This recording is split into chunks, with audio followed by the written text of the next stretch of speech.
മൂന്നാമത്തെ പ്രാവശ്യവും നിങ്ങളോട് കൂടി ആയിരിക്കാൻ വലിയവനായ കർത്താവ് തന്ന വലിയ ഭാഗ്യത്തെ ഓർത്ത് ഞാൻ എൻ്റെ ദൈവത്തെ സ്തുതിക്കുന്നു. നമുക്കൊരു വചനം വായിക്കാം. മലാഖി പ്രവചനം 1-ാം അധ്യായത്തിന്റെ 6-ാം വാക്യം. മകൻ അപ്പനെയും ദാസൻ യജമാനെയും ബഹുമാനിക്കേണ്ടതല്ലോ. ഞാൻ അപ്പനെങ്കിൽ എന്നോടുള്ള ബഹുമാനം എവിടെ? ഞാൻ യജമാനെങ്കിൽ എന്നോടുള്ള ഭക്തി എവിടെയെന്ന് സൈന്യങ്ങളുടെ യഹോവ അവന്റെ നാമത്തെ തുച്ഛീകരിക്കുന്ന പുരോഹിതന്മാരെ നിങ്ങളോട് ചോദിക്കും. നമുക്ക് കണ്ണുകളെ അടയ്ക്കാം, ഒരു വാക്ക് പ്രാർത്ഥിക്കാം. പരിശുദ്ധ ദൈവമേ, സ്വർഗീയ പിതാവേ, നല്ല സമയത്തിനായി സ്തോത്രം ചെയ്യുന്നു. വീണ്ടും ഒരിക്കൽ കൂടെ എൻ്റെ കുഞ്ഞുങ്ങളുമായി എൻ്റെ സന്നിധിയിൽ കടന്നു വരുവാൻ കർത്താവ് സഹായിച്ചതോർത്ത് ഞാൻ ദൈവത്തെ സ്തുതിക്കുന്നു. ഈ അനുഗ്രഹിക്കപ്പെട്ട കൂട്ടായ്മയെ ഓർത്ത് സ്തോത്രം ചെയ്യുന്നു. ഓരോ മക്കളും ആത്മാവിൽ വളർന്ന് അങ്ങേക്കേറെ പ്രയോജനമുള്ളവരായി തീരുവാൻ സ്വർഗം സഹായിക്കണമേ. പ്രിയ ദേവദാസിയെ കുടുംബമായി സമർപ്പിക്കുന്നു. ഓരോ ഹല്ലേലൂയ ഈ മിനിസ്ട്രിയിൽ ശുശ്രൂഷ ചെയ്യുന്ന ദൈവദാസന്മാരെ അവിടുത്തെ കരങ്ങളിൽ ഏൽപ്പിക്കുന്നേ അപ്പായേ. സിസ്റ്ററോട് യോജിച്ച് നിൽക്കുന്ന ഓരോ മക്കളെ കുടുംബമായി തിരുസന്നിധിയിൽ സമർപ്പിക്കുന്നു. ഞങ്ങളുടെ ശബ്ദം കേൾക്കുന്ന ഓരോ മക്കളെയും ഏൽപ്പിക്കുന്നു. ഇന്ന് ഞങ്ങളുടെ വിടുതലിന്റെ ദിവസമാണ്. ഇന്ന് ഞങ്ങളുടെ അനുഗ്രഹത്തിന്റെ ദിവസമാണ്. ഞങ്ങൾ വിശ്വസിക്കുന്നു കർത്താവേ, ഏറെ ബഹുമാനത്തോടെ ഭക്തിയോടെ ഹല്ലേലൂയ ഞങ്ങൾ ആ ക്രൂശിന്റെ ചോട്ടിലേക്ക് കടന്നു വരികയാണ്. ഹല്ലേലൂയ, എൻ്റെ കുഞ്ഞുങ്ങളുടെ ഏത് വിഷയമായിരുന്നാലും ആ വിഷയത്തിന്മേൽ പരിശുദ്ധാത്മാവ് തൊടുമാറാകണം. ഏത് വിഷയമാണോ എൻ്റെ കുഞ്ഞുങ്ങളെ വേദനിപ്പിക്കുന്നത്, അവരെ സങ്കടപ്പെടുത്തുന്നത്, ആ വിഷയത്തിന്മേൽ പരിശുദ്ധാത്മാവിന് തൊടുന്നതിനായി നന്ദി പറയുന്നു. ഇന്ന് പ്രാർത്ഥന ആവശ്യപ്പെട്ട ആ മോളെ ഏൽപ്പിച്ച് പ്രാർത്ഥിക്കുന്നു. പനിയാൽ ആ കുഞ്ഞു ഭാരപ്പെടുന്നല്ലോ. ആ പനിയുടെ ആത്മാവിനെ, ആ രോഗശക്തിയെ യേശു കർത്താവിന്റെ നാമത്തിൽ പുറത്താക്കുകയാണ്. പ്രിയം കുഞ്ഞിനെ വിട്ടുപോകുവാൻ യേശു കർത്താവിന്റെ നാമത്തിൽ കൽപ്പിക്കുന്നു. രോഗികളായി ഭാരപ്പെടുന്നവര് ഇപ്പോൾ തന്നെ സൗഖ്യം പ്രാപിച്ചെഴുന്നേൽക്കട്ടെ. ഹല്ലേലൂയ. മനോവേദനയാൽ ഭാരപ്പെടുന്നവര് ആത്മാവിൽ സന്തോഷിക്കാൻ ഇടയാകണം. പരിശുദ്ധാത്മാവ് ഓരോരുത്തരെയും തൊടണം. ഞങ്ങളുടെ ഭവനങ്ങളുടെ മേൽ ദൈവ സാന്നിധ്യം ഇറങ്ങട്ടെ. ദൈവശക്തി വ്യാപരിക്കട്ടെ. അവിടുത്തെ ആർദ്ര കരുണ ഇറങ്ങട്ടെ. അമ്മയുടെ സ്നേഹം ഞങ്ങളുടെ മേൽ ആഴമായി ഇറങ്ങട്ടെ. ആൾമാറിയവരെ പോലെ സ്വർഗം ഞങ്ങളെ എഴുന്നേൽപ്പിക്കുന്ന വലിയ സ്നേഹത്തിനായി നന്ദി പറയും. കൂട്ടായ്മ ഏറ്റവും അനുഗ്രഹമായി തീരണം. ഹല്ലേലൂയാടിന്റെ നാവോട് കൂടിയിരിക്കണം. കേൾക്കുന്ന കുഞ്ഞുങ്ങളെ അനുഗ്രഹിക്കണം. ഞങ്ങളെ ഒരുമിച്ച് അനുഗ്രഹിക്കണമേ കർത്താവേ. അവിടുത്തെ വരവിന് വേണ്ടി ഞങ്ങളെ ഒരുക്കണം. ഒരു വിശുദ്ധ ജീവിതം നയിക്കാൻ ഞങ്ങളെ സഹായിക്കണം. എങ്ങനെയെങ്കിലും ഒക്കെ ജീവിക്കുന്നവരായിട്ടല്ല, അങ്ങേക്ക് പ്രയോജനമുള്ളവരായി അവിടുത്തെ പ്രകാശങ്ങളായിരിക്കാൻ ഞങ്ങളെ സഹായിക്കണം. ഹല്ലേലൂയ. നിങ്ങൾ ലോകത്തിന്റെ വെളിച്ചമാകുന്നു, ഭൂമിയുടെ ഉപ്പാകുന്നു. ഉപ്പ് കാരമില്ലാതെ പോയാൽ നിലത്തിട്ട് ചവിട്ടാനല്ലാതെ മറ്റൊന്നിനും ഉപകരിക്കുന്നില്ല എന്ന് തിരുവചനം ഞങ്ങളെ പഠിപ്പിക്കുന്നു. നിങ്ങളുടെ വാക്കുപ്പിനാൽ രുചി വരുത്തിയതും കൃപയോട് കൂടിയതുമായിരിക്കണം. അവിടുത്തെ പ്രതിരൂപങ്ങളായി, അവിടുത്തെ ശബ്ദമാക്കി, അവിടുത്തെ ശക്തിയാക്കി, അവിടുത്തെ പ്രവൃത്തിയാക്കി ഞങ്ങളെ എഴുന്നേൽപ്പിക്കണം. സകല മഹത്വം അങ്ങേക്ക്. യേശു കർത്താവിന്റെ നാമത്തിൽ താഴ്മയോട് അപേക്ഷിക്കുന്നു. പ്രിയപിതാവ് കേൾക്കണമേ. ഹല്ലേലൂയ. ഈ വചനം ദൈവമുഖക്ക് എല്ലാവർക്കും അറിയാം. നിങ്ങള് എല്ലാ ദിവസവും അനുഗ്രഹിക്കപ്പെട്ട വചനം കേൾക്കുന്നവരാണ്. വചനം കേട്ട് ബലപ്പെട്ട് എനിക്ക് തോന്നുന്നു എല്ലാവർക്കും വചനം സംസാരിക്കാനും ഒക്കെ പ്രാപ്തിയുള്ളവരാണെന്ന് ഞാൻ വിശ്വസിക്കുന്നു.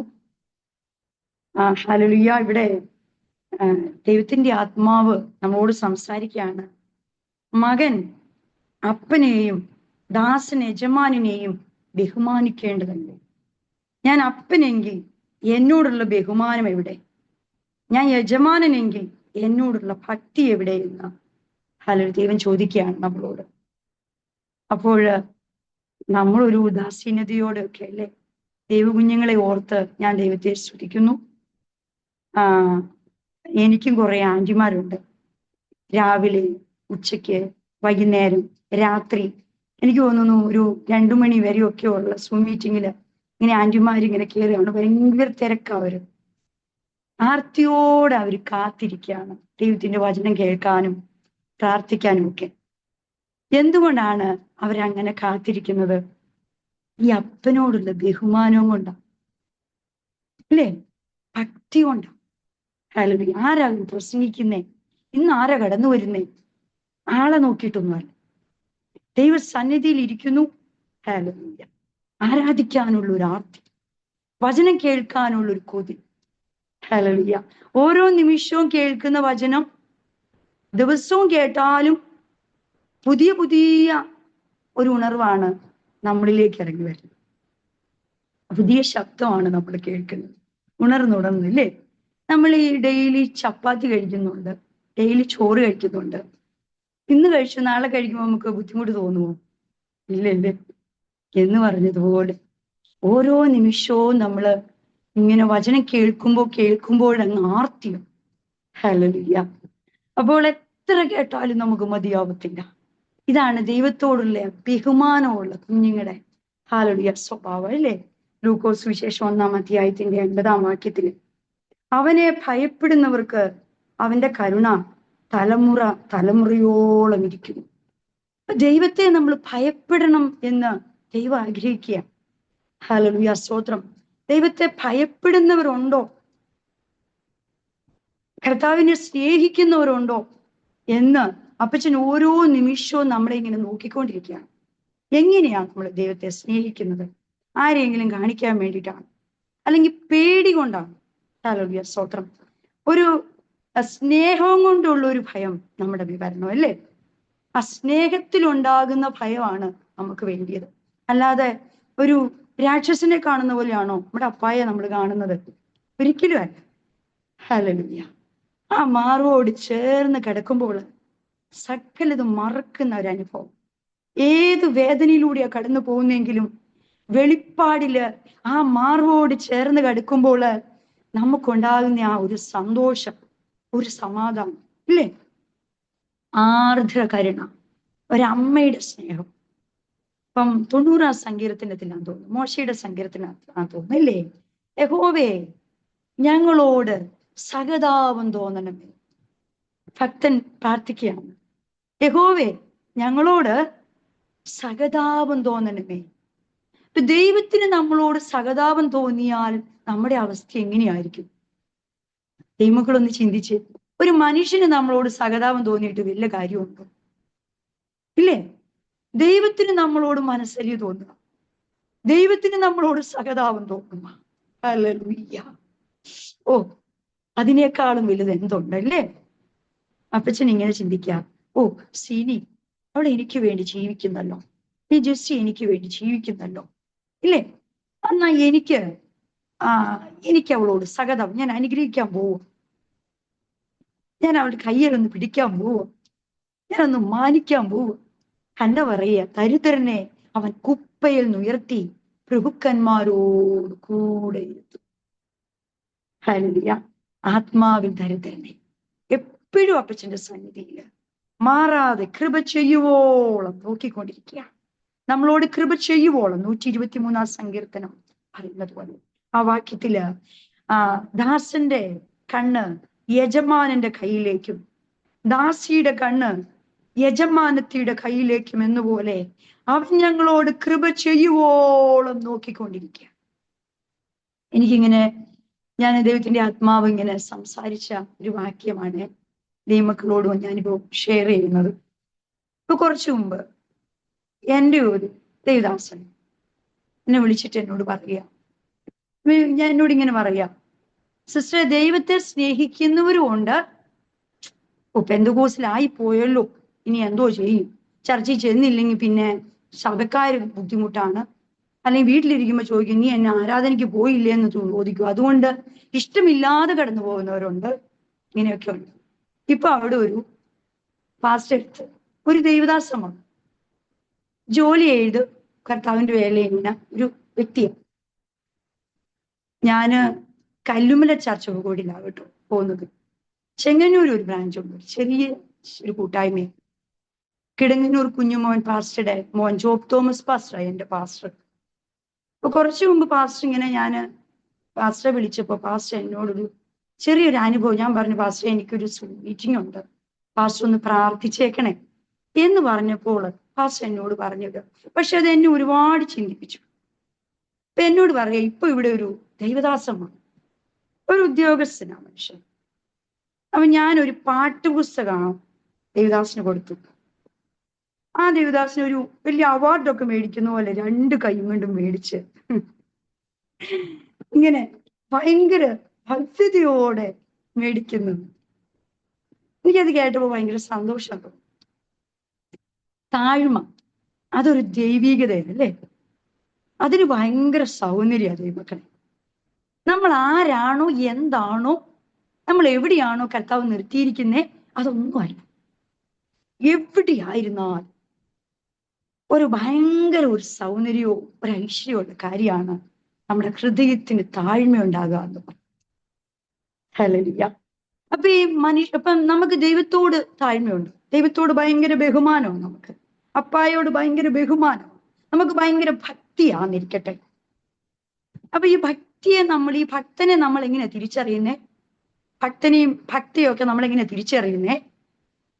ദൈവത്തെ ബഹുമാനിക്കുന്ന ഒരാള് അവരുടെ കർത്താവിന്റെ അഭിഷിക്തന്മാരെ ബഹുമാനിക്കും, ദൈവദാസിമാരെ ബഹുമാനിക്കും, മുതിർന്നവരെ ബഹുമാനിക്കും, ഇളയവരെ ബഹുമാനിക്കും, കുഞ്ഞുങ്ങളോട് പോലും അവർക്കൊരു ബഹുമാനമായിരിക്കും അവരുടെ സംസാരത്തിൽ. അത് പ്രത്യക്ഷമായിട്ട് നമുക്ക് കാണാൻ പറ്റും. നമ്മൾ ചുമ്മാ ദൈവത്തെ സ്നേഹിക്കുന്നു, ബഹുമാനിക്കുന്നു, ഞാൻ അങ്ങ് കർത്താവിന്റെ ഭക്തയാണ് ഇങ്ങനെയൊക്കെ നമ്മൾ പറയുന്നു. പക്ഷെ അത് പ്രത്യക്ഷമായിട്ട് നമുക്കത് കാണാനായിട്ട് സാധിക്കും, അനുഭവിക്കാനായിട്ട് സാധിക്കും. അപ്പൊ നമ്മൾ അത് പ്രകടിപ്പിക്കണ്ടേ? എന്റെ അപ്പായ സ്നേഹം. ഇപ്പൊ എന്റെ പപ്പ, ഞാനിങ്ങനെ ഇരിക്കാൻ സെറ്റ് ചെയ്തു, എന്റെ അപ്പന് എന്റെ വീട്ടോട്ട് കയറി വരും. അപ്പൊ ഞാൻ ചിന്തിക്കോ, എന്റെ അപ്പന് വരുന്നു പോകുന്നു, എന്നാ ബഹുമാനിക്കാൻ? ഹല്ലേലൂയ. ഇല്ലേ? നമ്മള് പതുക്കെ അങ്ങനെ ഒന്ന് അനങ്ങി പോവില്ലേ? ആര് വന്നാലും, ആന്റിമാര് വന്നാലും ദേവദാസന്മാര് വന്നാലും, അല്ല ഒരു കൊച്ചു പുരുഷന്മാര്, ചെറിയ പുരുഷന്മാരെ കണ്ടാലും സഹോദരിമാരെ നമ്മൾ പതുക്കെ ഒന്ന് എഴുന്നേക്കൂല്ലേ? ദൈവത്തിന്റെ പ്രതിരൂപമാണ് പുരുഷന്മാരല്ലേ? നമ്മൾ അവരെ സ്നേഹിക്കണ്ടേ? സഹോദരിമാരോ അപ്പച്ചന്റെ കാന്തയ്ക്ക് പ്രതിരൂപം. നമ്മൾ സ്നേഹിക്കണ്ടേ? ബഹുമാനിക്കണ്ടേ? പരസ്പരം ബഹുമാനിക്കുക എന്ന് പറയുന്നത് അതൊരു വളരെ ബഹുമാനം, അത് ഒരു എന്തോ പറയണേ, അതൊരു വളരെ കാര്യമായ. ഹല്ലേലൂയ. നമ്മൾ ഓരോരുത്തരും പിന്നെ ദൈവത്തിന്റെ ആത്മാവ് നമ്മുടെ നന്മയുടെ ചില ഡോറൊക്കെ ഇങ്ങനെ ഓപ്പൺ ആവും, നമ്മൾ ഹൃദയത്തിൽ ഇത് ഏറ്റെടുക്കും. ഹല്ലേലൂയ. നമ്മൾ ആൾമാറിയവരെ പോകും, നമ്മുടെ ശബ്ദം മാറും, ഭാവം മാറും, നമ്മുടെ പ്രവൃത്തിക്കൊക്കെ വ്യത്യാസം വരും. എല്ലാത്തിനും ഒരു ബഹുമാനം. പരിശുദ്ധാത്മാവ് നമ്മളിത് കേൾക്കുമ്പോൾ തന്നെ, നമ്മുടെ ഹൃദയം ഈ വാക്കുകളെ ഏറ്റെടുക്കുമ്പോൾ തന്നെ ദൈവത്തിന്റെ ആത്മാവ് നമ്മുടെ ഹൃദയത്തെ ഏറ്റെടുക്കും. വാതിക്കൽ വന്ന് മുട്ടിക്കൊണ്ടിരിക്കാൻ പാടില്ല.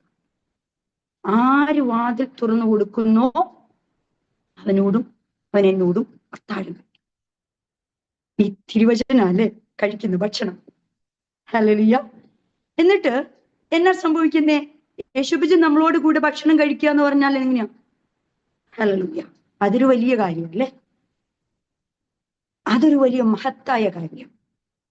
അപ്പൊ ദൈവത്തെ ബഹുമാനിക്കുക, ആ ഒരു കർത്താവുമായിട്ടുള്ള ഒരു നല്ലൊരു ബന്ധം സ്ഥാപിക്കുക, ഒരു കൂട്ടായ്മ ആചരിക്കുക, അത് നമ്മുടെ ജീവിതത്തില് അത് പ്രത്യക്ഷമായിട്ടത് മറ്റുള്ളവർക്ക് അനുഭവിക്കാൻ കഴിയണം.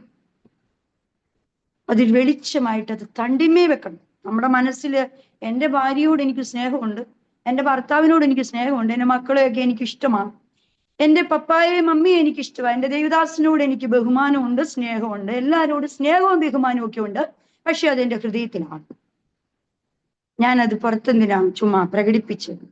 ചിലരിങ്ങനെ പറഞ്ഞു കേട്ടു, അതൊന്നും പുറത്തൊന്നും കാണിക്കേണ്ട കാര്യം ഇല്ല, അകത്താണ്. അകത്തുള്ളവർ, അത് നിറഞ്ഞ് കവിയുന്ന അനുഭവത്തിൽ നടക്കുന്ന ഒരു വ്യക്തി അത് പുറത്ത് കാണിച്ചിരിക്കും. നിശ്ചയമായിട്ട് അത് വെളിപ്പെട്ടിരിക്കും നമുക്ക്, ഇല്ലേ?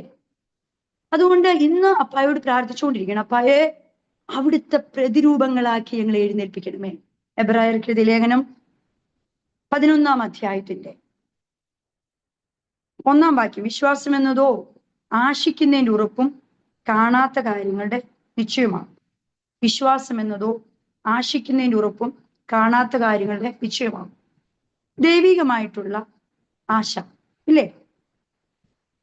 ദൈവം പരിജ്ഞാനം തന്നിട്ടുണ്ട് നമുക്ക്. പരിജ്ഞാനപൂർത്തി പ്രാപിച്ചവരൊക്കെ പരിജ്ഞാനത്തോടെ ദൈവത്തോട് ചോദിക്കത്തുള്ളൂ. അപ്പൊ നമ്മുടെ വിശ്വാസത്തോട് എന്തുണ്ടാകണം? ഒരു വീര്യം ഉണ്ടാവും. വിശ്വാസത്തിന് ഒരു വീര്യം ഉണ്ടാവണം, അല്ലേ?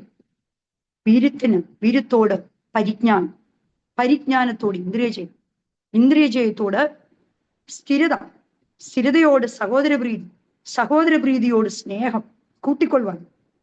എന്നാൽ നിങ്ങൾ ഫലമില്ലാത്തവരാകത്തില്ല, ഫലമുള്ളവരായിത്തീരും. അപ്പൊ നമ്മുടെ വിശ്വാസത്തിനൊരു വീര്യമുണ്ടായിരിക്കും. അപ്പോൾ അതിന്റെ 7-ാം വാക്യം വായിക്കുമ്പോൾ, വിശ്വാസത്താൽ നോഹ അതുവരെ കാണാത്തവയെ കുറിച്ച് അരുളപ്പാടുണ്ടായിട്ട് ഭയഭക്തി പൂണ്ട് തന്റെ കുടുംബത്തിന്റെ രക്ഷയ്ക്കായിട്ട് ഒരു പെട്ടകം തീർത്തു, ഇല്ലേ? ഭയഭക്തി പൂണ്ട് വിശ്വാസം, ദൈവത്തോടുള്ള വിശ്വാസത്തിൽ ഈ നോഹ എന്താ ചെയ്തേ? ഭയഭക്തി പൂണ്ടു, ദൈവത്തെ അനുസരിച്ചു. അതുകൊണ്ട് ആ കുടുംബം നഷ്ടപ്പെട്ടു പോയില്ല. ഹല്ലേലൂയ. ആ 17-ാം വാക്യം തൊട്ട് വായിക്കുമ്പോൾ, വിശ്വാസത്താൽ അബ്രഹാം താൻ പരീക്ഷിക്കപ്പെട്ടപ്പോൾ ഇസഹാക്കിനെ യാഗമർപ്പിച്ചു. ഇസഹാക്കിൽ നിന്ന് ജനിക്കുന്നവർ നിന്റെ സന്തതി എന്ന് വിളിക്കപ്പെടുമെന്ന് അരുളപ്പാട് ലഭിച്ചു. വാഗ്ദത്തങ്ങളെ കൈക്കൊണ്ടവൻ തന്റെ ഏകജാതനെ അർപ്പിച്ചു. മരിച്ചവരുടെ ഇടയിൽ നിന്ന് ഉയർപ്പിപ്പാൻ ദൈവം ശക്തനെന്ന് എണ്ണുകി അവരുടെ ഇടയിൽ നിന്ന് എഴുന്നേറ്റവനെ പോലെ അവനെ തിരികെ പ്രാപിക്കുകയും ചെയ്തു. സാറയോട് പോലും പറഞ്ഞില്ല, ഇസഹാക്കിനെ യാഗം അർപ്പിക്കാൻ കൊണ്ടുപോയി. അബ്രഹാം എന്നെ വിശ്വസിച്ചേ, ഞാൻ ഈ മോനെ യാഗം അർപ്പിച്ചാൽ ഈ ചാരത്തിൽ നിന്ന് എന്റെ ദൈവത്തിന് ഒരു ഇസഹാക്കിനെ തരാൻ പറ്റും. അത്രയ്ക്കും വിശ്വാസം അബ്രഹാമിന്. അപ്പൊ എല്ലാവർക്കും ഒന്ന് ഭയങ്കര വിശ്വാസമൊക്കെ ഉണ്ട്, അല്ലേ? വിശ്വാസത്തിന്റെ ഭയങ്കര വിശ്വാസം എന്നാ പറയുന്നത്. ഓരോരുത്തർ സാക്ഷിയൊക്കെ പറയും, ഭയങ്കര വിശ്വാസത്തിന്റെ സാക്ഷിയൊക്കെ പറയാറുണ്ട്. പക്ഷെ വിശ്വാസം പ്രവൃത്തിയായിട്ട് വരണം, അല്ലേ? യാക്കോബിന്റെ ലേഖനം 2-ാം അധ്യായത്തിന്റെ 19-ാം വാക്യത്തിൽ ഇങ്ങനെയുണ്ട്, ദൈവം ഏകൻ എന്ന് നീ വിശ്വസിക്കുന്നുവോ? കൊള്ളാം. പിശാചുക്കളും അങ്ങനെ വിശ്വസിക്കുകയും വിറയ്ക്കുകയും ചെയ്യും. വ്യർത്ഥ മനുഷ്യ, പ്രവൃത്തിയില്ലാത്ത വിശ്വാസം നിഷ്ഫലമെന്ന് ഗ്രഹിപ്പാൻ നിനക്ക് മനസ്സുണ്ടോ?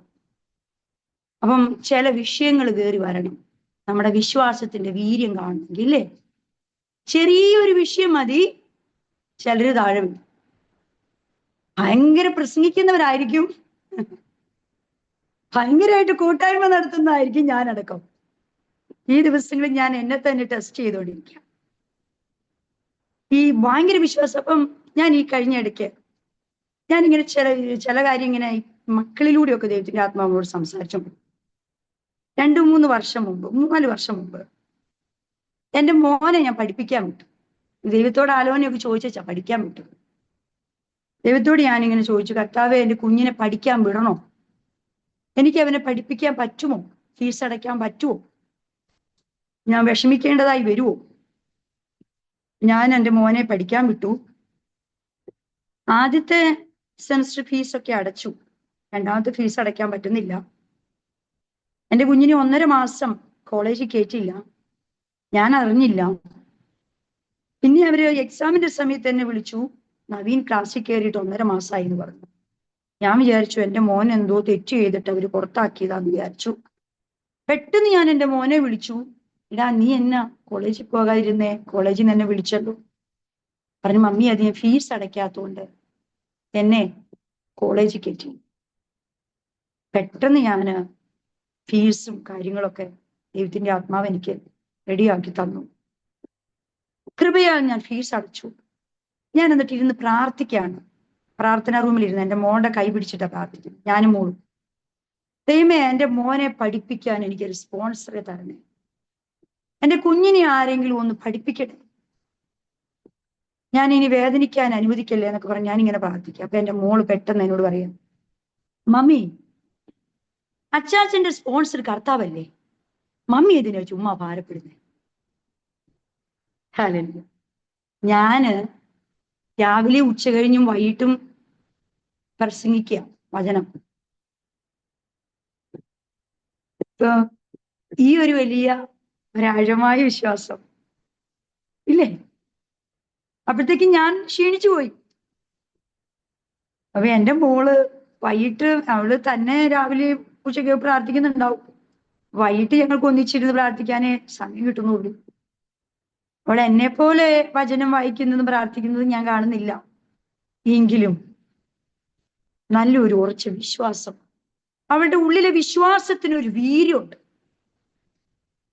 ഞാനൊരു നിസ്സാരക്കാരന്റെ പുറകെ അല്ല ഇറങ്ങിയേക്കുന്നു. അപ്പൊ നമ്മൾ പറയാണ് ദൈവം ഏകനാണ്, ദൈവത്തെ വിശ്വസിക്കുന്നു, ഞങ്ങൾക്കും ദൈവമുണ്ട് എന്നൊക്കെ എല്ലാവരും പറയുന്നുണ്ട് അല്ലേ. അപ്പൊ ഇവിടെ അബ്രഹാമിന്റെ വിശ്വാസം നമ്മളിവിടെ ഒരു വ്യക്തമായിട്ട് പഠിക്കുന്നുണ്ട്. നമ്മുടെ പിതാവായ അബ്രഹാം തന്റെ മകനായ ഇസഹാക്കിനെ യാഗപീഠത്തിന്മേൽ അർപ്പിച്ചിട്ട് പ്രവൃത്തിയാലല്ലയോ നീതീകരിക്കപ്പെട്ടത്, അവന്റെ പ്രവൃത്തിയോടുകൂടെ വിശ്വാസം വ്യാപരിച്ചു എന്നും പ്രവൃത്തിയാൽ വിശ്വാസം പൂർണ്ണമായി എന്നും കാണുന്നുവല്ലോ.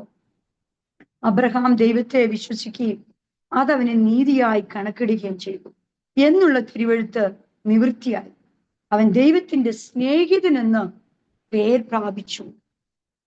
കണ്ടോ എങ്ങനെയാണ് അബ്രഹാം ദൈവത്തിന്റെ സ്നേഹിതനായത്? പ്രവൃത്തിയാൽ വിശ്വാസത്തെ തെളിയിച്ചു അല്ലേ. അതാണ് വിശ്വാസത്തിന്റെ വീര്യമെന്ന് പറയുന്നത്. ഏകജാതനായ പുത്രൻ 99 വയസ്സില്, ഉൽപ്പത്തി പുസ്തകം 17 അധ്യായത്തിലാ അല്ലെ, അബ്രഹാമിന് ദൈവം പ്രത്യക്ഷമാകുക. നീ എന്റെ മുമ്പാകെ നിഷ്കളങ്കനായിരിക്കാം. ഇങ്ങനെ അബ്രഹാമിനോട് പറയും, നീ എന്റെ മുമ്പാകെ നടന്ന് നിഷ്കളങ്കനായിരിക്കാം. നിഷ്കളങ്കനാകുക എന്ന് പറഞ്ഞാൽ എന്നാ അതേ മക്കളെ? കളങ്കമില്ലാത്ത അവസ്ഥ, കുഞ്ഞുങ്ങളെ പോലെ അല്ലേ. ആരോടും ഒരു വക്രതയില്ല, ഒരു വിദ്വേഷമില്ല, ഒരു പകയില്ല, ഒരു പിണക്കയില്ല. ഈ കഴിഞ്ഞ ദിവസം ഞാനിങ്ങനെ ചിങ്ങവനത്ത് ഒരു കൂട്ടായ്മയ്ക്ക് പോകും. അപ്പൊ എന്റെ തൊട്ടടുത്ത് ഒരു ആന്റി വന്നു. ഞാൻ ഒരു വീട്ടിലെ മീറ്റിങ്ങിന് ഞാൻ മെസ്സേജ് കേൾക്കാനൊക്കെ ആയിട്ട് പോയത്, ആന്റിമാരുടെ കൂടെ പോയത്. അപ്പൊ എന്റെ അടുത്തിരുന്ന ആന്റി ഒരു വിഷമം ഇങ്ങനെ പറയാണ് ഒരാളെ കുറിച്ച്. അപ്പൊ എന്നോട് പറയുക, സിസ്റ്ററെ എന്നാ പറയാനാ, ഒരു ഗോതമ്പ് മണി നിലത്ത് വീണ് ചാകണം, ചത്തില്ലെങ്കിൽ തനിയെ ഇരിക്കും, ചത്തുവെങ്കിലോ വളരെ ഫലമായിരിക്കും. അപ്പൊ നമ്മൾ എന്തായിരിക്കണം?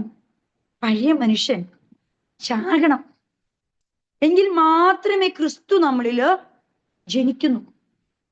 ആൾ മാറിയവരെ പോലെ നമ്മൾ ആകും. അപ്പൊ എങ്ങനെയാ നമ്മുടെ ജീവിതത്തിൽ അത് സംഭവിക്കുന്നേ? കർത്താവുമായിട്ട് കൂടുതൽ കൂടുതൽ അടുത്തടുത്തടുത്ത് ചെല്ലുന്നു. വചനത്തിലൂടെയാണ് ദൈവത്തെ നമ്മൾ ശരിക്കും മനസ്സിലാക്കുന്നത്. നമ്മുടെ കർത്താവിന്റെ സ്വഭാവം, നമ്മുടെ അപ്പായുടെ സ്വഭാവം നമുക്കറിയാം അല്ലേ. ആർക്കൊക്കെ അറിയാം യേശുബിജിന്റെ സ്വഭാവം? നമ്മുടെ അപ്പായുടെ സ്വഭാവം അറിയുന്ന പോലെ, അമ്മയുടെ സ്വഭാവം അറിയുന്ന പോലെ, നമ്മുടെ മക്കളുടെ സ്വഭാവം അറിയുന്ന പോലെ അല്ലേ. ഇവിടെ യേശുബിജിന്റെ സ്വഭാവം അറിയാം അല്ലേ. അപ്പം ഹൃദയത്തിൽ ഒരു ദൈവികമല്ലാത്ത ഒരു ചിന്ത വരുക. എന്നാ ചിന്തിക്കുന്നേ? ചർച്ചിലെ ഒരു ആരുടെയെങ്കിലും ഒരു നമ്മളോട് നമ്മുടെ നോട്ട് ശരിയല്ല, എന്തോ ഒരു വിദ്വേഷത്തോടെ ഒരു ആന്റി നമ്മളെ നോക്കി, അല്ലെങ്കിൽ അവിടുത്തെ ഒരു അങ്കിള് നമ്മളെ നോക്കി.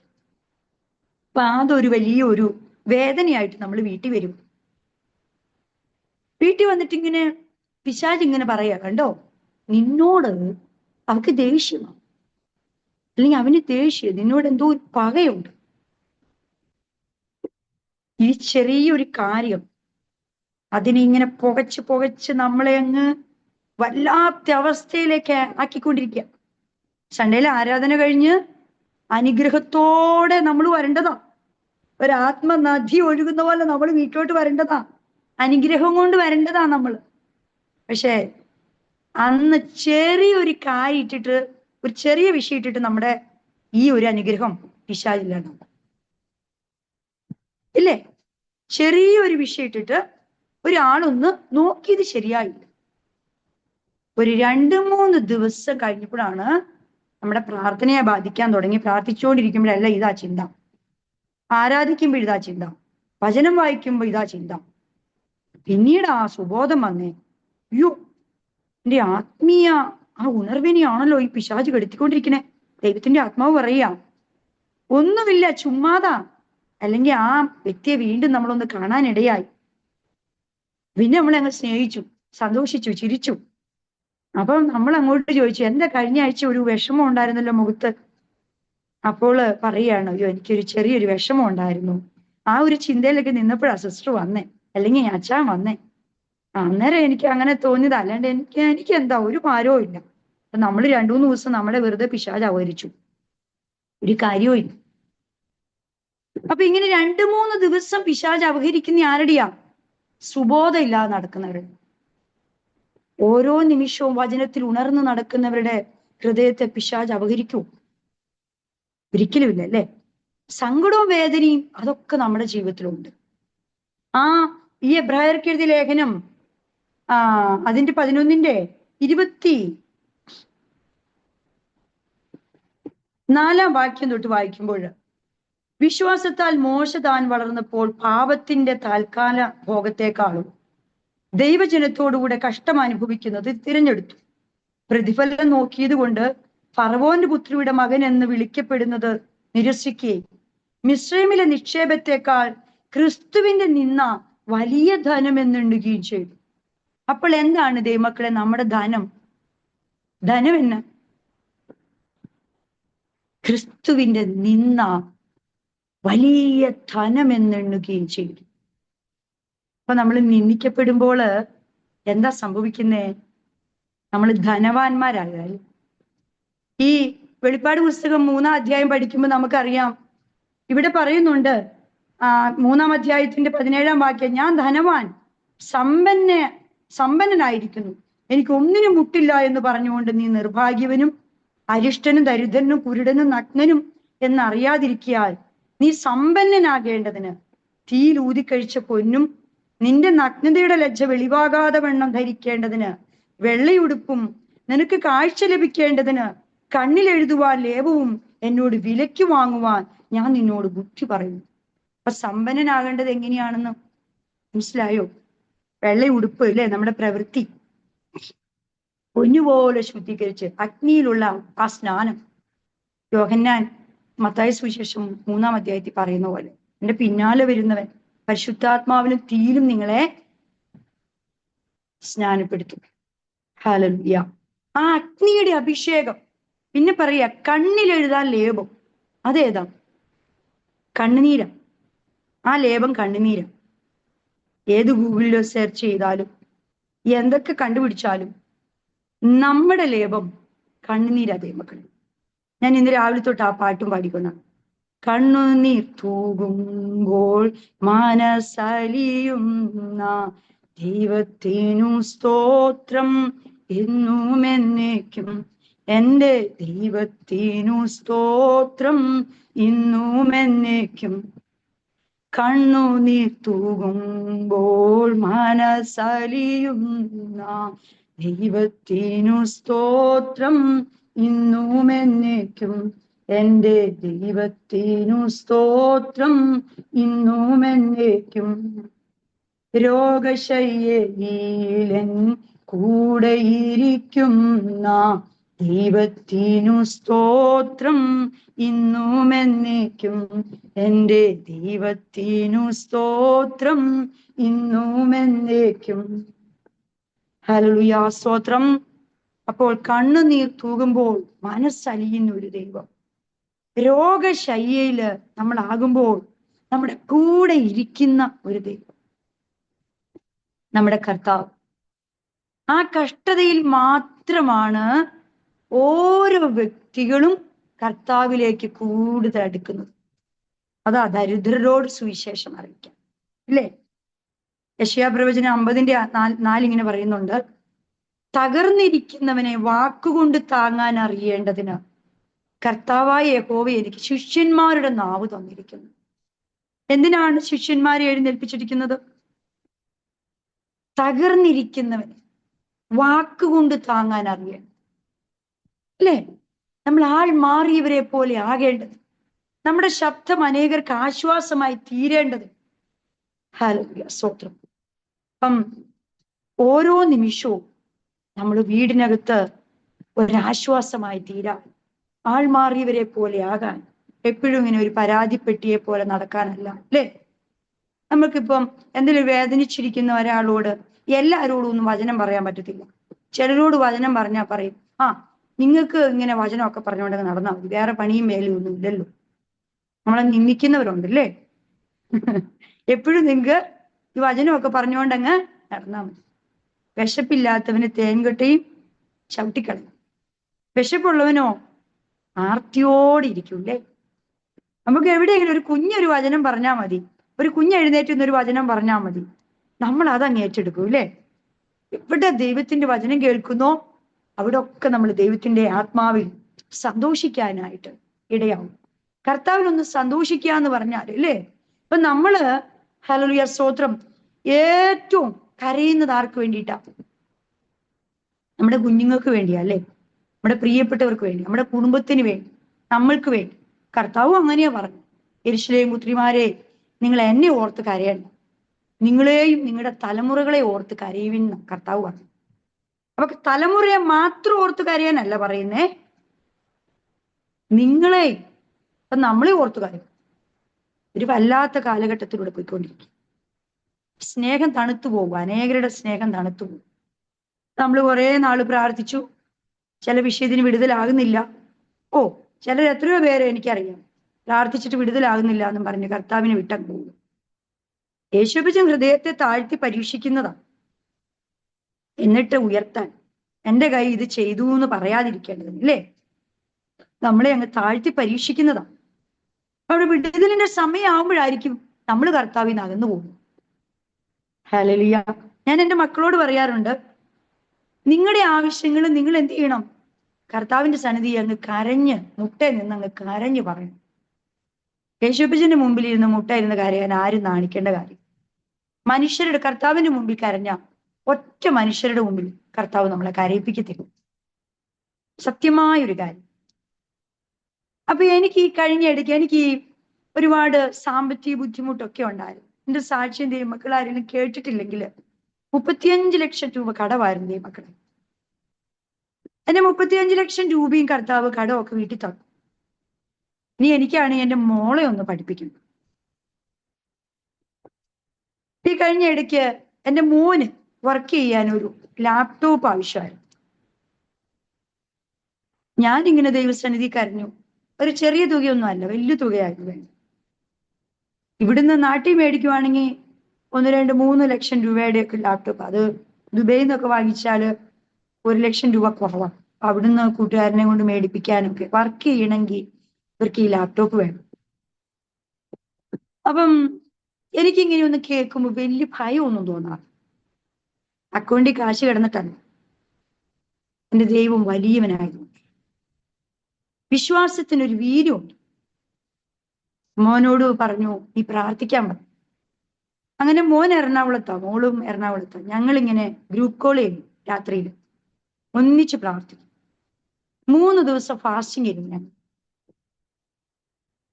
3-ാമത്തെ ദിവസം ആ ലാപ്ടോപ്പ് മേടിക്കാനുണ്ട്, കുറച്ച് പൈസ തിരിച്ചു മറിക്കേണ്ടതൊക്കെ ആയിട്ട് വന്നു. എങ്കിലും കറക്റ്റ് സമയത്ത് വലിയ ബുദ്ധിമുട്ടില്ലാതെ അപ്പ അത് നൽകി തന്നു. ഞാൻ ഇങ്ങനെ എല്ലാവരോടും ഒന്നും എന്റെ പ്രാർത്ഥന വിഷയം പറയാറില്ല. ട്രിവാൻഡ്രത്ത് നിന്ന് ഒരു ആന്റി വരും. ഈ പുതിയ ഈ 2-3 മാസമായുള്ള ആന്റി ഇവിടെ വരാൻ തുടങ്ങിയിട്ട്. ഞാൻ ആന്റിയോട് ഇങ്ങനെ പറഞ്ഞു, ആന്റി പ്രാർത്ഥിക്കണം, എന്റെ കുഞ്ഞിന് ഇങ്ങനെ ഒരു ലാപ്ടോപ്പ് വേണം എന്ന് പറഞ്ഞു. ഒരു തെറ്റില്ലാത്ത ഒരു തുക എനിക്ക് ആന്റി തരാനായിട്ടിടയാണ്. ഞാൻ ആന്റിയോട് പൈസ ഒന്നും ചോദിച്ചില്ല. ആന്റി എന്നോട് പറഞ്ഞു, സിനി അതിനൊരു കുറച്ച് ഞാൻ തരാട്ടോ, എന്നാലും അതിന്റെ ഒരു 5-1 എനിക്ക് ആന്റി തന്നു. അപ്പൊ ഇങ്ങനെ എനിക്കറിയത്തില്ല, ഞാൻ ഒട്ടും പ്രതീക്ഷിച്ചല്ല. ഞാൻ വിചാരിച്ച് ലോൺ എടുക്കേണ്ടി വരും, എന്നാലും ചെറിയ കുറച്ച് തുക പൈസ മേടിക്കേണ്ടി വന്നു. എങ്കിലും ഒരു 10,000 രൂപയല്ല ഞാൻ ഈ പറയുന്നത്, ലക്ഷങ്ങളുടെ കാര്യം എന്നെ നിങ്ങളോട് പറയും. എന്ത് കണ്ടിട്ടാ? സ്വന്തമായി വീടില്ല ദൈവമക്കളെ, വാടകയ്ക്കാണ്. വീട് കൊടുത്ത് ലോൺ എടുക്കാനൊന്നും എനിക്ക് പറ്റത്തില്ല, എൻ്റെ കയ്യിലൊന്നുമില്ല വീട് കൊടുക്കാൻ. പക്ഷേ സ്വന്തമായിട്ട് എല്ലാം ഉള്ളതിനേക്കാളും ഭംഗിയായിട്ട് യേശുപ്പ എന്നെ നടത്തുക. എത്ര നന്ദി പറഞ്ഞാലും മതിയാവത്തില്ല. എനിക്ക് അതുകൊണ്ട് ഭയങ്കര ധൈര്യമാണ്. 1,00,000 1 കോടി രൂപയൊക്കെ ഒരുപോലെ. എൻ്റെ ഇവിടെ പ്രാർത്ഥിക്കാൻ വരുന്ന ഒരു സിസ്റ്റർ ഉണ്ട്, 3 കോടി രൂപ അവർക്ക് കടന്നു. പക്ഷെ അവരിവിടെ കടന്നു വരും, എനിക്ക് വലിയ പേടിയൊന്നും തോന്നാറില്ല. ഞാൻ അവരോട് പറയും, വിശ്വസിച്ച് പ്രാർത്ഥിക്കാൻ പറയും. 3 കോടി രൂപയല്ലല്ലോ വലുത്, നമ്മുടെ അപ്പായല്ലേ. നമ്മുടെ ഹൃദയത്തെ അതിനായി ഒരുക്കുക എന്നുള്ളത്. ആദ്യം എൻ്റെ രാജ്യവും നീതി അന്വേഷിപ്പിക്കും, ഇതോടുകൂടി ഇതൊക്കെയും തരും. ആദ്യം ദൈവത്തെ അന്വേഷിക്കണം, ദൈവത്തിന്റെ ശക്തി നമ്മൾ ഏറ്റെടുക്കണം, കർത്താവിനെ സന്തോഷിപ്പിക്കണം. നമ്മൾ യേശുവിന് നമ്മളോട് കരുണ തോന്നണം, ആർദ്ര കരുണ തോന്നണം. മനുഷ്യന് കരുണ തോന്നിയിട്ട് എന്നെ കാര്യം? ഒരു മനുഷ്യൻ നമുക്ക് എന്തെങ്കിലും ചെയ്യണമെങ്കിൽ അത് കർത്താവ് പറയണം, എങ്കിലേ ആ ഒരു കാര്യം സാധിക്കത്തുള്ളൂ. ഒരു രോഗം, എനിക്ക് കഴിഞ്ഞ ദിവസങ്ങളില് ചെറിയൊരു ബുദ്ധിമുട്ട് എനിക്ക് ഉണ്ട്. ഈ ചെവിക്കിടയ്ക്ക് ഇങ്ങനെ ഒരു വേദന വരും എനിക്ക്. ഇങ്ങനെ ഒരുപാട് സംസാരിക്കുന്നതുകൊണ്ടാണോ എന്ന് എനിക്കറിയത്തില്ല. ചെറിയൊരു വേദന ഉള്ളൂ, വലിയ വേദന ഒന്നുമില്ല. കഴിഞ്ഞ വർഷം സ്ക്രൂ ഡ്രൈവർ ഇട്ട് ചെവി കുത്തിത്തിരിക്കുന്ന പോലെയായിരുന്നു വേദന. അത് ഓർക്കുമ്പോ ഭയങ്കര പേടിയാണ്. അപ്പൊ ഈ ചെറിയ വേദന വരുമ്പോഴേ എനിക്ക് ആ ഒരു വേദന ഓർമ്മ വരും. അപ്പൊ വിചാരിച്ചു, ദൈവമേ അതുപോലെ എങ്ങാനും സംഭവിക്കുമോ? ഞാൻ ഓർക്കും, എൻ്റെ മോൾ എന്നെ സ്കൂട്ടറെ കയറ്റിയിട്ട് ഏത് ഡോക്ടറെയാ മമ്മി കൊണ്ട് കാണിക്കണ്ടേ? ഞങ്ങൾക്ക് വലിയ പരിചയമൊന്നുമില്ല, ഈ ഡോക്ടറെ കാണാൻ പോയി. ഞങ്ങളുടെ ഡോക്ടർ യേശുപ്പയാണ്.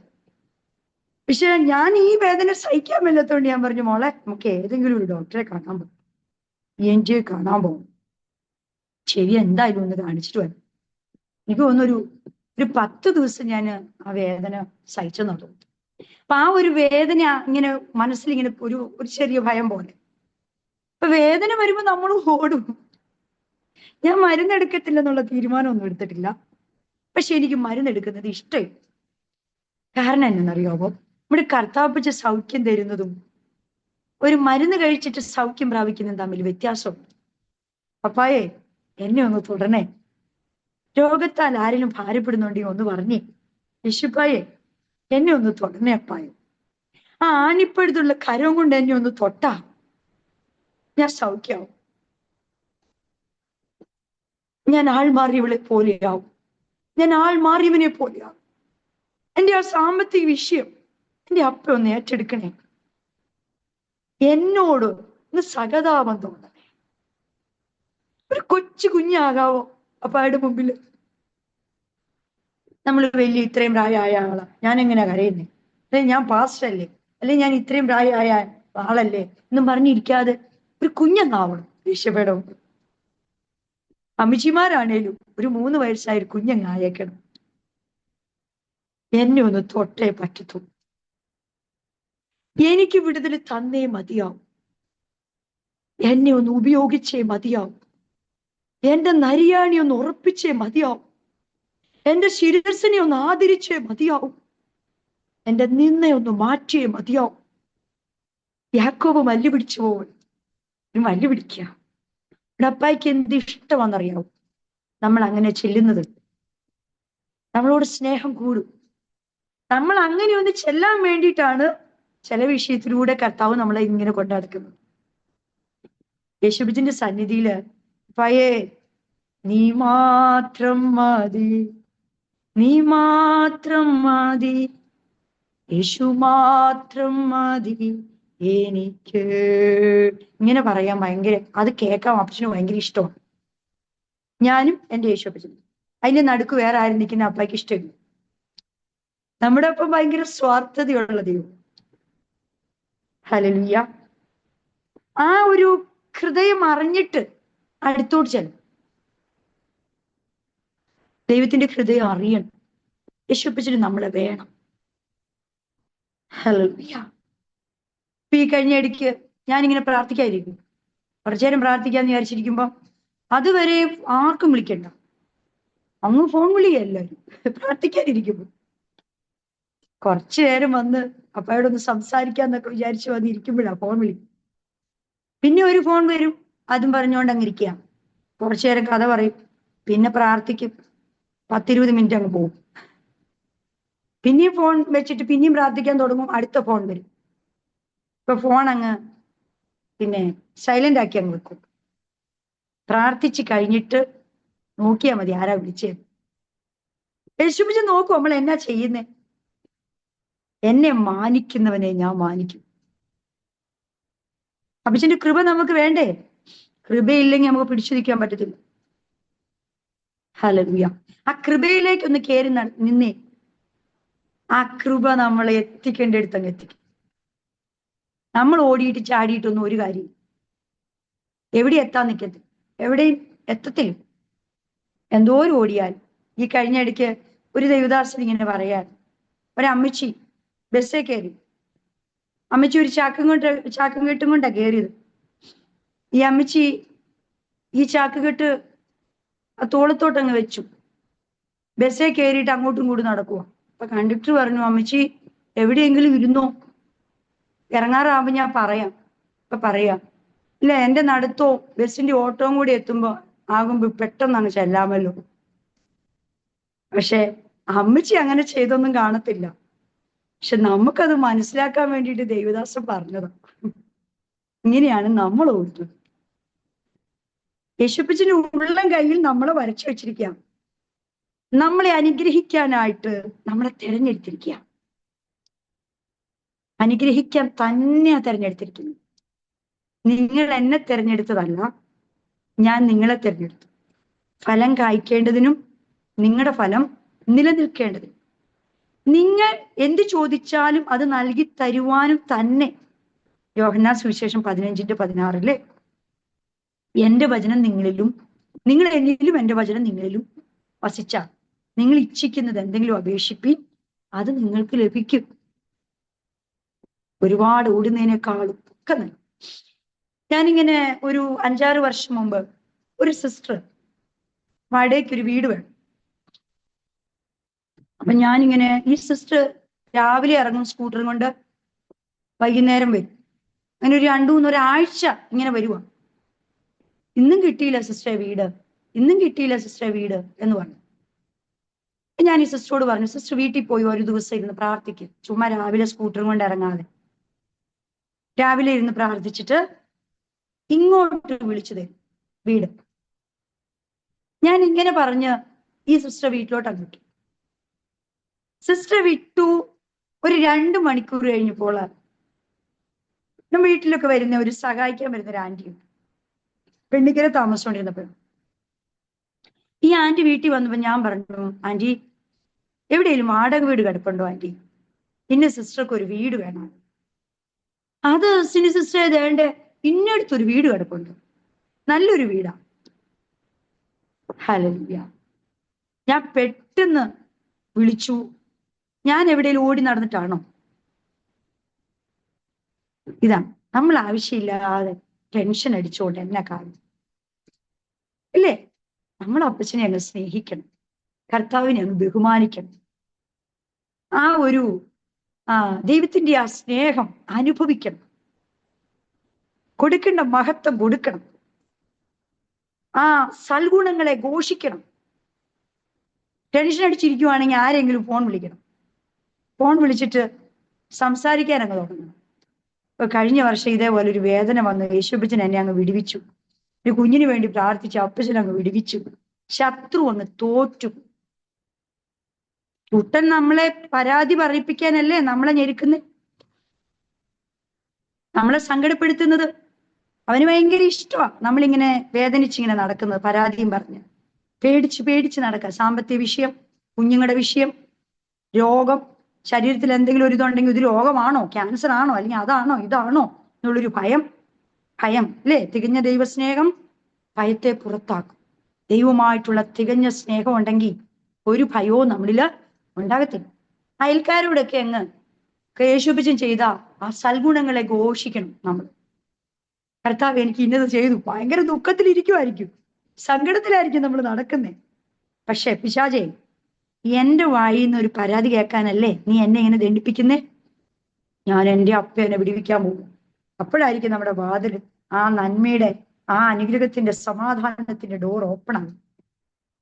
ഈ കഴിഞ്ഞ ഇടയ്ക്ക് ഈ പെണ്ണിക്കരെ തന്നെ താമസിച്ചുകൊണ്ടിരുന്ന സമയത്ത് ഞാനിങ്ങനെ ഒരു വീട്ടില് താമസത്തിന് പുതിയതായിട്ട് 2016 അവിടെ ചെന്ന് നോക്കിപ്പോണ്ട് ചുറ്റോടി ചുറ്റും കുറെ ആന്റിമാർ, മർത്തോമക്കാര്.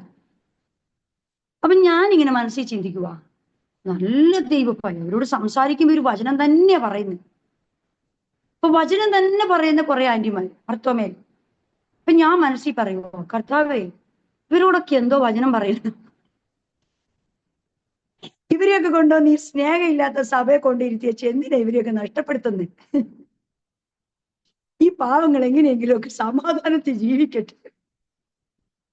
ഇവരോടൊന്നും എന്ത് പറയണ്ട, സുവിശേഷം പറയണ്ട. ഇവർക്കൊക്കെ വചനം അറിയാം, നന്നായിട്ട് ഇവര് ജീവിക്കുന്നത്. ഇവരെ ഒരു കാരണവശാലും വേദനിപ്പിക്കണ്ട. ഞാനിങ്ങനെ ചിന്തിക്കുക. ഒരു ബുധനാഴ്ചയാണ് ഞാനിത് ചിന്തിക്കുന്നത്. പിറ്റേ ദിവസം വ്യാഴാഴ്ച വീട്ടിൽ പ്രേയർ നടക്കുന്ന ഒരു ദിവസമാണ്. അപ്പൊ ആരെങ്കിലും ഒക്കെ 1-2 പേര് വരും, ഞങ്ങൾ ഒന്നിച്ചിരുന്ന് പ്രാർത്ഥിക്കും. അന്ന് ആരും വന്നില്ല. ഫ്രണ്ടിൽ ഒരു ആന്റിയോട് ഒരു 11 മണി വരെ സംസാരിച്ചുകൊണ്ടിരുന്നു. 11 മണിക്ക് സാധാരണ പ്രാർത്ഥന തുടങ്ങുന്ന വ്യാഴാഴ്ച. ആരും വരാത്തോണ്ട് ഇങ്ങനെ മനസ്സിങ്ങനെ വിഷമിച്ചിങ്ങനെ ആന്റിയോട് സംസാരിച്ചുകൊണ്ടൊക്കെ ഇരിക്കുക. അപ്പൊ 11 മണി കഴിഞ്ഞു.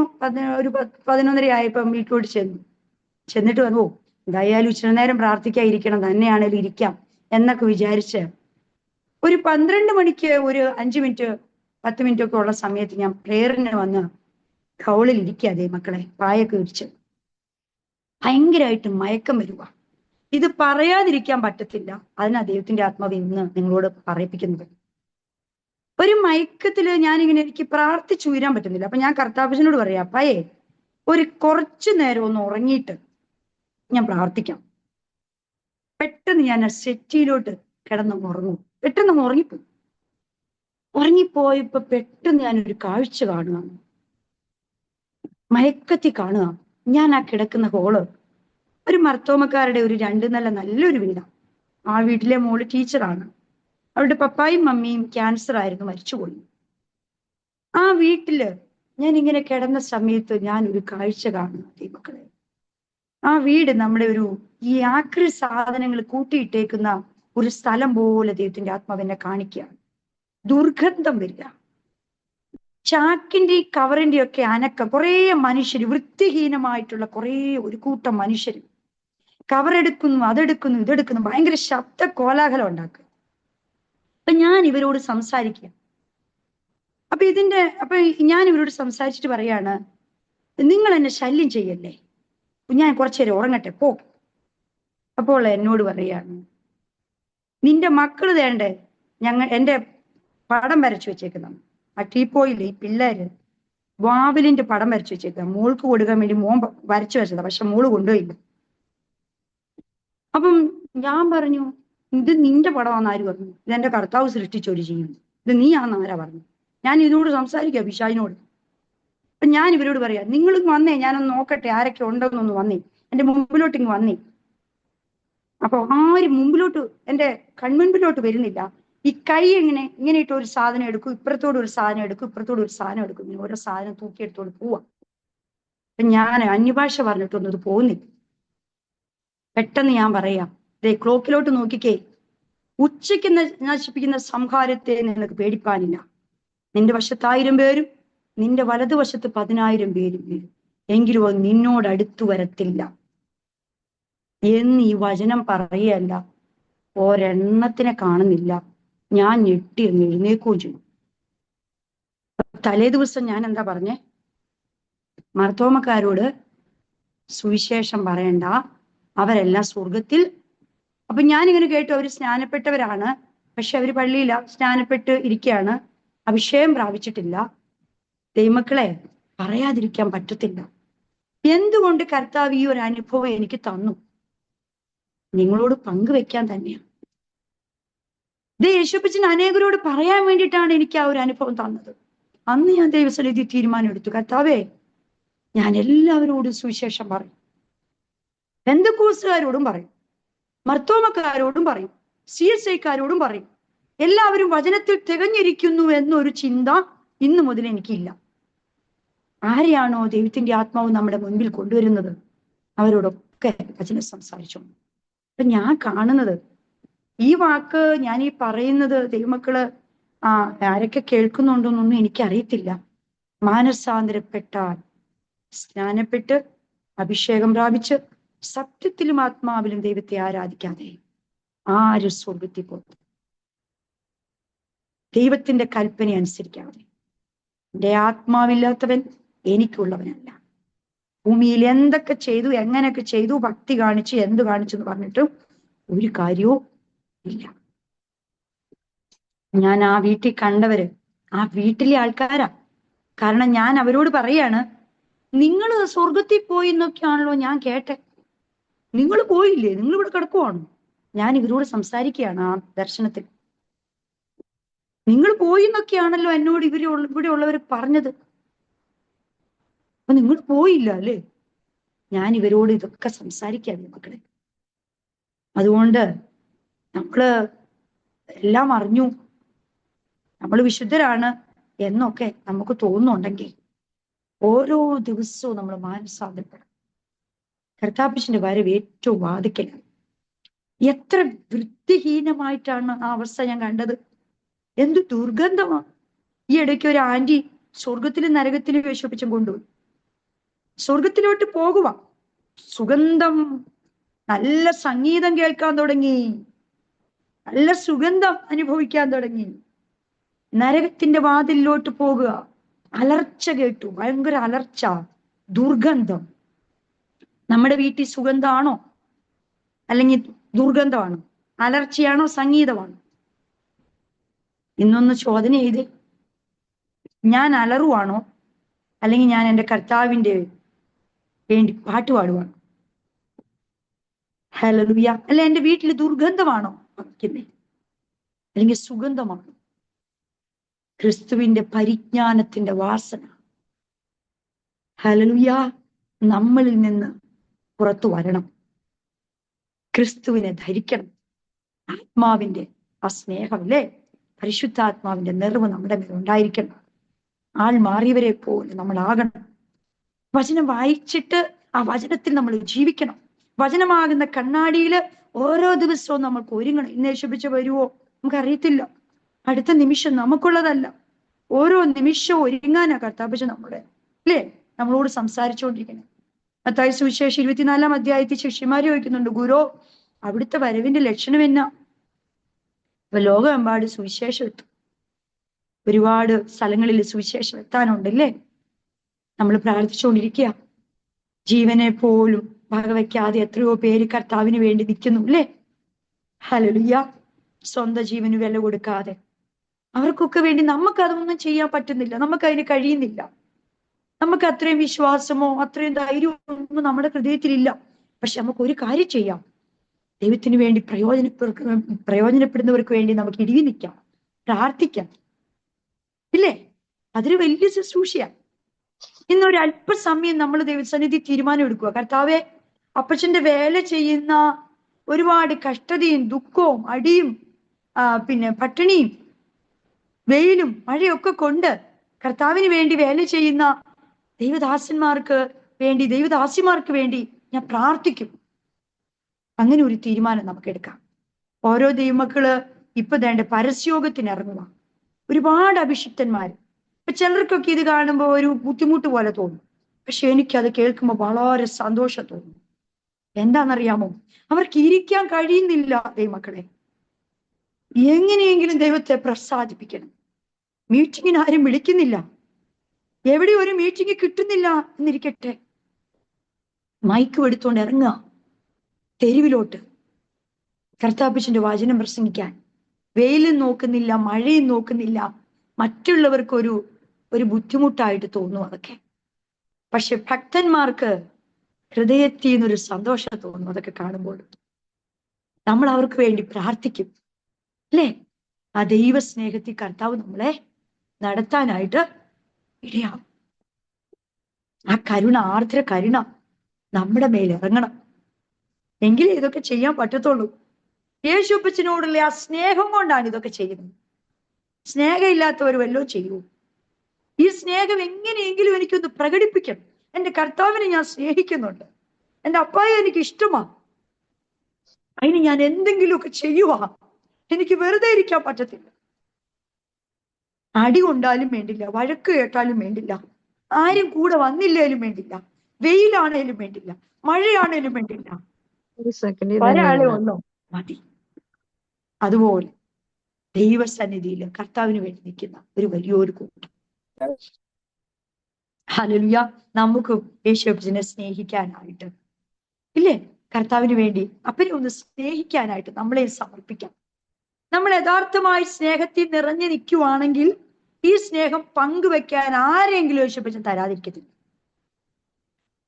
സ്നേഹം നിറഞ്ഞു കവിഞ്ഞു നിൽക്കുവാന്നിരിക്കട്ടെ, ഒരു വ്യക്തിയെങ്കിലും അപ്പച്ചൻ നമ്മുടെ അടുത്തേക്ക് കൊണ്ടുവരും. ഹല്ലേലൂയ. കർത്താവിനെ ആഗ്രഹിച്ച് നിൽക്കുന്ന ഒരു വ്യക്തിയെങ്കിലും അപ്പ നമുക്ക് തരും ഈ സ്നേഹം പങ്കുവെക്കാൻ. നമ്മളങ്ങ് 10,000 പേരുടെ മുമ്പിലേ പ്രസംഗിക്കത്തുള്ളൂ. ആരെ കാണിക്കാനാ ദൈവങ്ങളെ? ആരുടെ മുമ്പിൽ ഷോ കാണിക്കാനാ?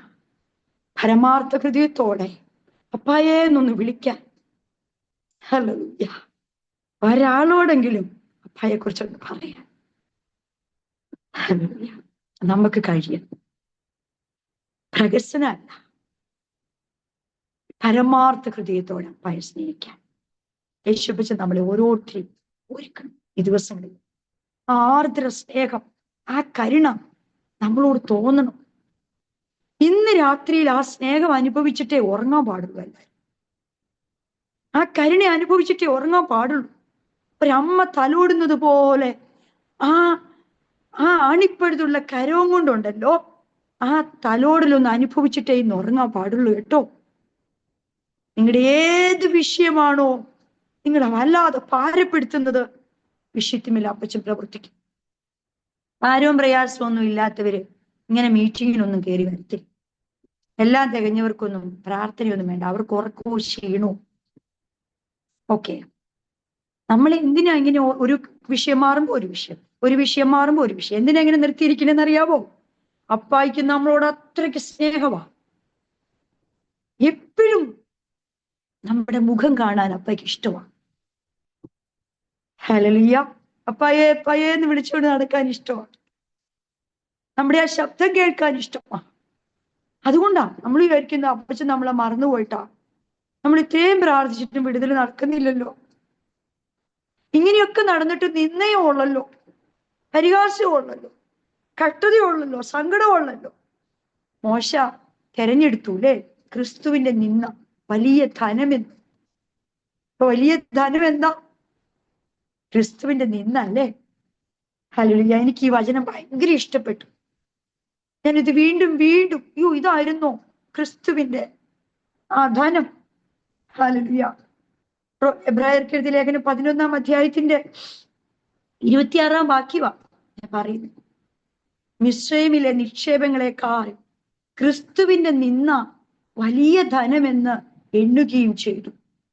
കർത്താവിന് വേണ്ടി ഒരു നിന്ന അനുഭവിക്കുന്നത്, അപ്പച്ചന് വേണ്ടി നമ്മൾ കഷ്ടത അനുഭവിക്കുന്നത്, അപ്പായുടെ നാമവും പറഞ്ഞ് നമ്മളെ ആരെങ്കിലും മാറ്റി നിർത്തുന്നുണ്ടെങ്കിൽ, നമ്മുടെ കർത്താവിനെ നമ്മൾ സ്നേഹിക്കുന്നു എന്ന് പറഞ്ഞ് ആരെങ്കിലും നമ്മളെ കുറച്ച് മാറ്റി നിർത്തുന്നുണ്ടെങ്കിൽ അതാണ് നമ്മുടെ ദാനം. ഹല്ലേലൂയ. ഈ ലോകത്തിൽ ആവശ്യമുള്ളതൊക്കെ അപ്പച്ചൻ നമുക്ക് തരും. നമുക്ക് കർത്താവിനറിയാം അപ്പായുടെ കുഞ്ഞുങ്ങളെ എങ്ങനെ നടത്തണം. ഏറ്റവും മാന്യതയോടെ അപ്പ നമ്മൾ നടത്തും, ഏറ്റവും ശ്രേഷ്ഠതയോടെ അപ്പ നമ്മൾ നടത്തും. നമ്മുടെ കുഞ്ഞുങ്ങളെ നമ്മൾ എങ്ങനെയാ കരുതുന്നത്? അവർക്ക് നല്ല വിദ്യാഭ്യാസം കൊടുക്കണം, നല്ല ഫുഡ് കൊടുക്കണം, നല്ല വസ്ത്രം മേടിച്ചു കൊടുക്കണം, തുണിക്കടയിലൊക്കെ ചെന്നാൽ ഏറ്റവും വലിയ നല്ല ഡ്രസ്സ് മേടിച്ചു കൊടുക്കണം നമുക്ക് ആഗ്രഹം. കൈ പൈസ ഇല്ലെങ്കിലും നമ്മളത് ആഗ്രഹിക്കും. ഉണ്ടെങ്കിൽ ഏറ്റവും ശ്രേഷ്ഠതയുള്ളത് മേടിച്ചു കൊടുക്കുകയും ചെയ്യും. ദോഷികളായ നമുക്കിത് അറിയാമെങ്കിൽ നമ്മുടെ അപ്പായിക്ക് അറിയത്തില്ലേ? പരിശുദ്ധാത്മാവിന് എത്രയധികം തരും. അവൻ എൻ്റെ തലയെ എണ്ണ കൊണ്ട് അഭിഷേകം ചെയ്യുന്നു, എന്റെ പാനപാത്രവും നിറഞ്ഞു കവിയുന്നു. നന്മയും കരുണയും എൻ്റെ ആയുഷ്കാലം ഒക്കെ എന്നെ പിന്തുടരും. ഞാൻ യഹോവയുടെ ആലയത്തിൽ ദീർഘകാലം വസിക്കും. ഒരാന്റി എന്നോട് പറഞ്ഞു, സിനി സിനിക്ക് എന്തെങ്കിലും ഒരു ഭാരം ഉണ്ടെങ്കിൽ സിനി 23-ാം സങ്കീർത്തനം ഇങ്ങനെ ഒരു 5-6 പ്രാവശ്യം 6-7 പ്രാവശ്യം പിന്നെ ഇങ്ങനെ പറഞ്ഞുകൊണ്ട് അങ്ങ് നടക്കും. ഇത് കുറെ നാളായി പറഞ്ഞിട്ട്. അപ്പൊ ഞാന് ഈ കഴിഞ്ഞ ഇടയ്ക്ക് ഈ ആന്റി പറഞ്ഞ കാര്യം ഓർക്കുക. ഞാൻ എന്ത് ചെയ്തു, ഒരു കൊച്ചു കുഞ്ഞിനെ പോലെ എന്റെ ആന്റി പറഞ്ഞത് ഞാനങ്ങ് ഏറ്റെടുത്തു. 23-ാം സങ്കീർത്തനം എനിക്ക് കാണാതെ അറിയാമല്ലോ. അപ്പൊ ഞാൻ എത്ര പ്രാവശ്യം അത് ചൊല്ലിയതാ. ഇങ്ങനെ ഒന്നും ഞാൻ പറഞ്ഞുകൊണ്ടിരുന്നില്ല. യഹോവ എന്റെ ഇടയനാകും, എനിക്ക് മുട്ടുണ്ടാകത്തില്ല. പച്ചയായ പുൽപ്പുറങ്ങളിൽ അവൻ എന്നെ കിടത്തും, സ്വസ്ഥതയുള്ള വെള്ളത്തിനരികിലേക്ക് അവൻ എന്നെ നടത്തുന്നു. എന്റെ പ്രാണനെ അവൻ തണുപ്പിക്കും. തിരുനാമ നിമിത്ത നീതിപാതകളിൽ എന്നെ നടത്തുന്നു. കൂരിരുൾ താഴ്വരയിൽ കൂടെ നടന്നാലും ഞാൻ ഒരു അനർത്ഥവും ഭയപ്പെടുകയില്ല. നീ എന്നോട് കൂടെ ഇരിക്കുന്നുവല്ലോ. എന്റെ വടിയും കോലും എന്നെ ആശ്വസിപ്പിക്കും. എന്റെ ശത്രുക്കൾ കാണെ എനിക്ക് വിരുന്നൊരുക്കും. എന്റെ തലയെ എണ്ണ കൊണ്ട് അഭിഷേകം ചെയ്യുന്നു. എന്റെ പാനപാത്രവും നിറഞ്ഞു കവിയും. നന്മയും കരുണയും എന്റെ ആയുഷ്കാലമൊക്കെ എന്നെ പിന്തുടരും. ഞാൻ യഹോവയുടെ ആലയത്തിൽ ദീർഘകാലം വസിക്കും. എന്റെ ഹൃദയം എന്റെ അപ്പയുടെ ആലയമാകും. ഹല്ലേലൂയ. എന്റെ ഭവനം എന്റെ ദൈവത്തിന്റെ ആലയമാകും. നമ്മുടെ ഹൃദയം ദൈവത്തിന്റെ ആലയമായാൽ എന്താ പ്രത്യേകത? അനേകര് വരും നമ്മളോട് പ്രാർത്ഥന ചോദിച്ചുകൊണ്ട്. ഇതാ തെളിവ്. സിസ്റ്ററെ ഒന്ന് പ്രാർത്ഥിക്കണേ, പാസ്റ്ററെ ഒന്ന് പ്രാർത്ഥിക്കണേ, ദേവദാസിനെ ഒന്ന് പ്രാർത്ഥിക്കണേ, അല്ലെങ്കിൽ ആന്റി അമ്മച്ചി മോളെ ഒന്ന് പ്രാർത്ഥിക്കണേ എന്നാരെങ്കിലും നമ്മളോട് പറയുന്നുണ്ടെങ്കിൽ ഓർത്തോണം, നമ്മൾ അപ്പായുടെ ആലയമാ. ഹല്ലേലൂയ. ഇവിടെ അപ്പായുടെ ആലയങ്ങളായി ഈ ദിവസങ്ങളിൽ ഇപ്പൊ നമ്മളെ എഴുന്നേൽപ്പിക്കണം. ദൈവ മഹത്വം വെളിപ്പെടണം നമ്മുടെ മേൽ. ദൈവത്തിന്റെ ആർദ്ര കരുണ നമ്മുടെ മേൽ വെളിപ്പെടണം. ആ സ്നേഹം നമ്മുടെ മേൽ വെളിപ്പെടണം. അതിന് നമ്മൾ എന്നാ ചെയ്യണം? അപ്പൻ ആഗ്രഹിക്കുന്നത് പോലെ നമ്മുടെ അപ്പായെ ബഹുമാനിക്കാനായിട്ട്. ഹല്ലേലൂയ, സ്തോത്രം. ദൈവത്തോടുള്ളൊരു ഭക്തി, ഹല്ലേലൂയ, ആ മഹത്വം കൊടുക്കാനായിട്ട് നമ്മൾ തയ്യാറാകണം. നമ്മൾ നോക്കണം, ഉൽപ്പത്തി തൊട്ട് വെളിപ്പാട് വരെ നോക്കണം. എങ്ങനെയാ കരുണ പ്രാപിച്ചത്? അവരൊക്കെ എങ്ങനെയാ വെളിച്ചമായത്? അവരെങ്ങനെയാ പ്രകാശമായത്? അവരെങ്ങനെയാ നന്മ പ്രാപിച്ചത്? അബ്രഹാം എങ്ങനെയാ സ്നേഹിതനായത്? സൗമ്യനായ മോശ എങ്ങനെയാ ദൈവത്തെ പ്രസാദിപ്പിച്ചത്? ദൈവത്തിന്റെ ഹൃദയപ്രകാരമുള്ള ദാവീദ് എങ്ങനെയാ ദൈവത്തിന്റെ ഹൃദയം ദാവീദിന് കിട്ടിയത്? ഹല്ലേലൂയ. ദൈവം എന്തുകൊണ്ടാണ് അങ്ങനെ പറയാനിടയായത്? മറിയ ഇല്ലേ, ചിന്തിച്ചു നോക്കി, അവൾ എന്തു ഭാഗ്യവതിയാ. യേശുപ്പച്ചന്റെ അമ്മ മറിയ. ഇപ്പൊ മറിയ, നമ്മൾ എപ്പോഴേലും മറിയെ നമ്മൾ നിന്ദിച്ചു പറയൂ? ആ ഒരു സ്ത്രീയുടെ അത്രയും ഭാഗ്യം ലഭിച്ചവൾ ആരെങ്കിലും ഈ ലോകത്തില് സ്ത്രീകളായിട്ടുണ്ടോ? എന്തു ഭാഗ്യവതിയാ അല്ലേ നമ്മുടെ മറിയ, കർത്താപ്പച്ചന്റെ അമ്മ. പക്ഷെ അമ്മ ദൈവമാണ്.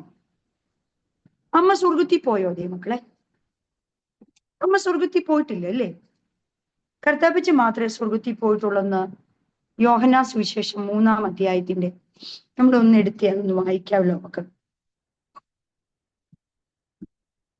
3:13. സ്വർഗത്തിൽ നിന്ന് ഇറങ്ങി വന്നവനായി സ്വർഗത്തിൽ ഇരിക്കുന്നവനായ മനുഷ്യപുത്രനല്ലാതെ ആരും സ്വർഗത്തിൽ കയറിയിട്ടില്ല. കണ്ടോ? നമ്മുടെ അപ്പ മാത്രമേ ഉള്ളൂ സ്വർഗത്തിൽ, പിതാവിന്റെ വലതുഭാഗത്തിരിക്കുക. മറിയ എവിടെ? നിത്യതയിൽ വിശ്രമിക്കുക. ഇവിടെ അപ്പായുടെ 2ാമത്തെ വരവിലാണ്, കാഹളധ്വനി കേൾക്കുമ്പോഴാണ് മറിയ എഴുന്നേൽക്കുന്നത്.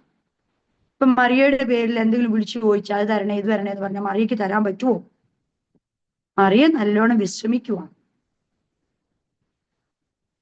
അപ്പൊ നമ്മൾ മറിയെ ഒരിക്കലും നിന്ദിക്കുന്നില്ല, ഭാഗ്യവതിയായിട്ട് കാണുന്നു. ഏറ്റവും ശ്രേഷ്ഠതയുള്ള ഒരു സ്ത്രീയായിട്ടാണ് നമ്മൾ മറിയെ കാണുന്നത്, ഇവിടെ അമ്മയായിട്ട്. പക്ഷേ അമ്മയെ നമ്മൾ ഒരിക്കലും ദൈവമായിട്ട് കാണുന്നില്ല. അപ്പൊ പെന്തക്കോസ്തുകാർ അമ്മയെ ദൂഷിക്കുന്നു, അവർക്ക് അമ്മയെ വേണ്ട എന്നൊക്കെ പറഞ്ഞുകൊണ്ടാണ് എല്ലാരും നടക്കുന്നത്. നമുക്ക് അമ്മയോടുള്ള, അവിടെ ചെല്ലുമ്പോ നമുക്ക് അമ്മയെ കാണണമല്ലേ? ഹല്ലേലൂയ. അവിടെ ചെല്ലുമ്പോ നമുക്ക് അമ്മയെ കാണും. അല്ലാതെ ഇവിടുന്ന് ഭൂമിയിൽ അമ്മയുടെ അടുത്ത് എന്തെങ്കിലും ചോദിച്ചാൽ അമ്മയ്ക്ക് തരാൻ പറ്റുമോ?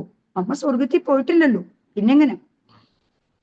പിതാവിന്റെ വലതുഭാഗത്ത് നമ്മുടെ കർത്താവ് ഇരിക്കുക, പുത്രൻ ഇരിക്കുക, നമുക്ക് വേണ്ടി പക്ഷപാതം ചെയ്തുകൊണ്ട്. ഇല്ലേ? അമ്മയുണ്ടോ പിതാവിന്റെ അടുത്ത് നമുക്ക് വേണ്ടി അപേക്ഷിക്കാൻ? ഉറക്കത്തില്ല അല്ലേ? ഇതൊക്കെ തിരിച്ചറിയണം. നമ്മൾ ഈ വചനമൊക്കെ അവർക്ക് കൊടുക്കാനായിട്ട് കഴിയണം. ഹല്ലേലൂയ, സ്തോത്രം. ഇതൊക്കെ പറഞ്ഞു കൊടുക്കണം. അമ്മയെ ദൂഷിച്ചു ആരും അമ്മയെ ദൂഷിച്ചു പറയത്തില്ല. അമ്മ എന്ന് തന്നെ നമ്മൾ പറയുന്നത്. മറിയ അമ്മ. പിന്നെ യേശുപ്പച്ചനെ സ്നേഹിച്ച മറിയ അല്ലേ? ഞാനിങ്ങനെ കഴിഞ്ഞ ദിവസം ചിന്തിച്ചു, ശമരിയക്കാരി സ്ത്രീയെ യോഹന്നാൻ 4 മാത്രമേ നമുക്ക് കാണാൻ പറ്റുന്നുള്ളൂ. പിന്നെ ശമരിയക്കാരി നമ്മൾ കാണുന്നേ. ശമരിയ പട്ടണം മൊത്തം അവളിലൂടെ സുവിശേഷം അറിയാൻ, കർത്താവിനെ അറിയാനില്ല. പക്ഷെ മറിയോ, ഹല്ലേലൂയ, അപ്പസ്തോലന്മാരുടെ അപ്പസ്തോലികയായിട്ട് റോമർക്ക് എഴുതിയ ലേഖനം 16 അധ്യായത്തിൽ നമുക്ക് കാണാം അല്ലേ? യേശുപ്പച്ചനെ സ്നേഹിച്ച ഒരു മറി. ആ മറിയെ പോലെ ആയാൽ മതി. ഞാൻ അങ്ങനെ പ്രാർത്ഥിക്കുന്നു, എന്റെ കർത്താവിന്റെ മറിയായാൽ മതി. ആ പാദപീഠത്തിലിരുന്ന് ഒന്ന് സ്നേഹിച്ചാൽ മതി. ആ പാദം ഒന്ന് ചുംബിച്ചുകൊണ്ടിരുന്നാ മതി. ഹല്ലേലൂയ. വലിയ വലിയ കാര്യമൊന്നും ചെയ്തില്ലേ, ദൈവത്തെ ഒന്ന് സ്നേഹിക്കാൻ കഴിഞ്ഞാൽ മതി. ഓരോ നിമിഷവും ദൈവം നടത്തുന്നത് ഓർത്താണ്. മടുത്തോ ദൈവമക്കളെ? ക്ഷീണിച്ചു? നല്ല വസ്ത്രം തന്നു, നല്ല ഭക്ഷണം തന്നു, നല്ല ഭവനം തന്നു, നല്ല പ്രിയപ്പെട്ടവരെ തന്നു നമുക്ക്. നമ്മളിതൊന്നും നോക്കുന്നില്ല. നമ്മളിങ്ങനെ പരാതി ഇങ്ങനെ പറഞ്ഞുകൊണ്ടിരിക്കുക. ഇതൊന്നുമില്ലാത്ത എത്രയോ പേരില്ലേ, ആരാരും ഇല്ലാതെ കുഞ്ഞുങ്ങള് വഴി സൈഡിൽ കിടക്കുന്നു, മാതാപിതാക്കൾ കിടക്കുന്നു, വസ്ത്രമില്ല, ഭക്ഷണമില്ല, വെയിലുകൊണ്ട്, മഴ കൊണ്ട്. ചിന്തിച്ചു നോക്കിക്കേ. യേശുപ്പച്ചന്റെ ആ ഉള്ള കാര്യത്തിലല്ലേ നമ്മളെ വായിക്കുന്നത്.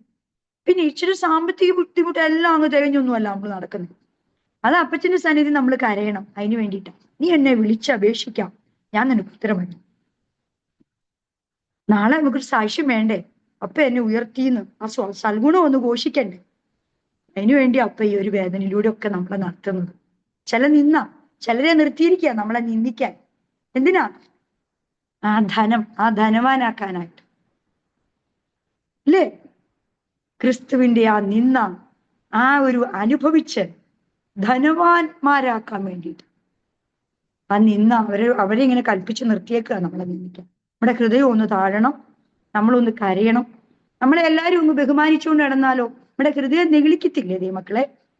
ഇപ്പൊ നമ്മള് ഇടയ്ക്ക് ഇങ്ങനെ കുത്താൻ വേണ്ടിയിട്ട് പൗലോസിന് വേണ്ടി കുത്താൻ നിർത്തിയേക്കുന്ന പോലെ സാത്താന്റെ ദൂതനെ അവിടെ ഇവിടെയൊക്കെ നിർത്തിയിട്ടുണ്ട്. ഒട്ടും നെകിളിക്കാൻ, യേശുപ്പച്ചന്റെ കുഞ്ഞുങ്ങളെ ഒട്ടും നെകിളിക്കാൻ കർത്താവ് സമ്മതിക്കത്തില്ല. നെകളം വരത്തേയില്ല. എവിടെ ചെന്നാലും വേദനയ്ക്ക് എന്തെങ്കിലുമൊക്കെ കാണും. ഹൃദയം എപ്പോഴും താഴ്ന്നിരിക്കും. അതൊരു മഹത്തായ കാര്യമാണ് കേട്ടോ. ദൈവത്തിന്റെ സ്നേഹമാണ്, വലിയ കരുണയാണ്. ഹല്ലേലൂയ. ഒരു കുറച്ച് സമയമായി എല്ലാവരും മടുത്തു. നമുക്ക് വചനത്തിലേക്ക് വരാം. മലാഖി പ്രവചനം 1 അധ്യായത്തിന്റെ 6 വാക്യം. മകൻ അപ്പനെയും ദാസൻ യജമാനെയും ബഹുമാനിക്കേണ്ടതല്ലേ? ഞാൻ അപ്പൻ എങ്കിൽ എന്നോടുള്ള ബഹുമാനം എവിടെ? ഞാൻ യജമാനെങ്കിൽ എന്നോടുള്ള ഭക്തി എവിടെ? ഹല്ലേലൂയ, സ്തോത്രം. ദൈവത്തെ ബഹുമാനിക്കാം. അതുപോലെ തന്നെ ഒരു വാക്യം കൂടെ മാത്രം വായിച്ചിട്ട് ഞാൻ നിർത്താനായിട്ട് ആഗ്രഹിക്കുന്നു.